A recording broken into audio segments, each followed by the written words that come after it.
Maayong adlaw kaninyong tanan no, so lain na pud nga restaurant ang atong gibisita karon. So dirita karon maniudto. So mao na pud ni atong gi-order nilat ang baka. Unya na pagkintay daw ka bok rice. So mao din ni ang restaurant na akong ganahan pud diri ang dapita kay ang ila bitaw mga utensils bitaw kay pwedeng hinlo apod. Unya makapili pug ka kay na may libreng limonsito na puy tusloanan kung gusto ka og suka nga plain ra ug napoy sili, napoy ketchup ug napoy toyo. Nindot kaayo diri Yang ila pong Andre kay perting inita pud hasta pud ning ilang kutsara tinidoro pertig yung inita unya kay daghan-daghan pud diri ang nangaon kay ubay-ubay na sad maglingkod na buta diri dapita sa mo na akong gikuano kay order perting lami anay baka na mo ni paborito na ako nga parts dai kanang naay murag mga ugat-ugat ba nya hinlo pud kay ilang nilutuan kay wala gani kanang murag mga bula-bula nya mo na ilang kalderita nga baboy dai perting lami agid bitaw ani mo bitaw akong kay order sa dato ng starting hungit nato diha perting lamita makaingon jud ka nga wow. Shout out po sa akong nakatapad sa pagkaon no. Shout out ay nimo sir. Nya mo ning lami kayo nga baka ng ilang luto karon kay walay mga bula ba.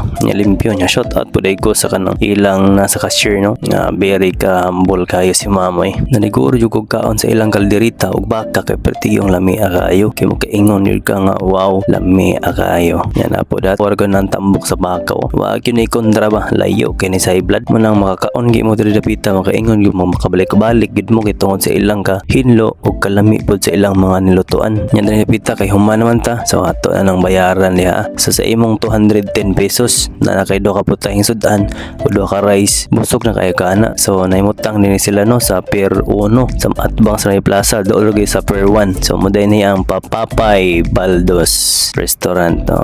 Makita ra ninyo daghang salamat.